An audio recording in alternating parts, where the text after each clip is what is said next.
Hi, have a nice weekend. It's been quite a week. We have quite a week ahead of us with New Hampshire.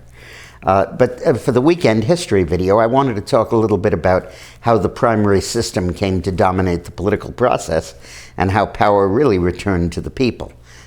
So let's go through it. In the 50s and the 60s, primaries was sort of an oddity that were invented by the populists at the turn of the century. And candidates entered them, but nobody took them very seriously. The guy who won the primaries had no particular advantage in winning the nomination.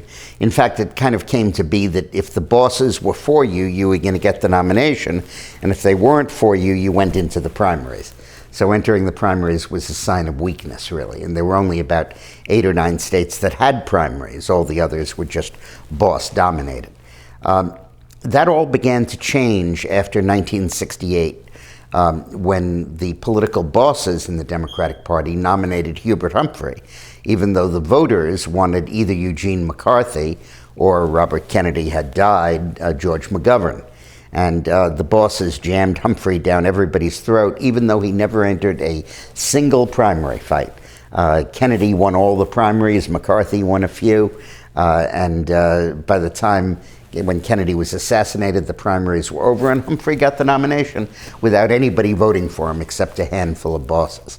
So after Humphrey was defeated, that left a sour taste in people's mouths. And George McGovern, in 1969 and 70 and 71, headed a commission that set up a complete change in the way people were nominated in the Democratic Party. They now had to be nominated in primaries or caucuses where the voters directly participated. And 1972, those new rules took effect in the Democratic Party, and George McGovern won the nomination with the system he'd designed. He crashed and burned.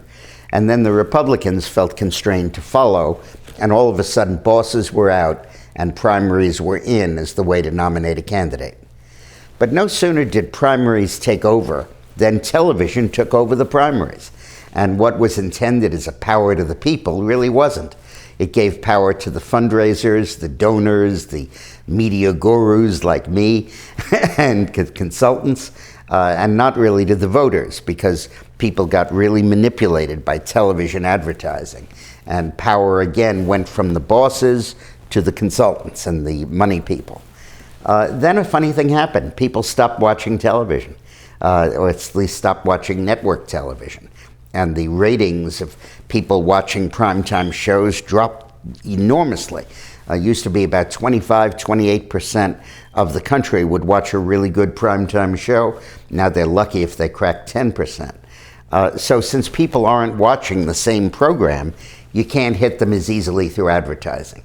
And while that's going on, the internet and now social media gave alternate ways for people to get information and to mobilize. And the various cable outlets diversified the media environment.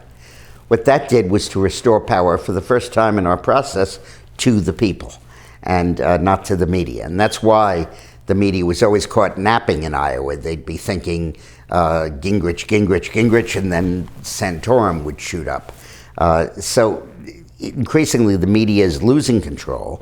The money people are losing control, and grassroots local political organizing is gaining control. And it's a very, very healthy phenomenon for our country. Obama's defeat of Hillary was another good example of that. I'm sorry that Obama got elected, but it certainly showed that people power has replaced television and money, and before that, political bosses. So thanks for watching. We'll talk on Monday about the coming New Hampshire primary and what it's going to mean, and handicapping what it'll do for the race. No, actually we won't. We'll talk on Monday about how the debate tonight is going to go. Tonight there's going to be a very important debate, and I'll be tweeting during the debate. That is, as I did before. If you go on dickmorris.com and you go to that site during the debate, you'll find my moment-to-moment comments as to what's happening. And so far, actually, they've been very accurate. I think the media has often gotten it wrong.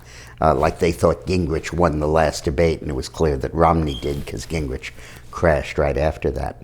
And I'd said that, and they didn't. So see you on Saturday night, and then I'll see you on Monday to talk about who won. Thanks a lot.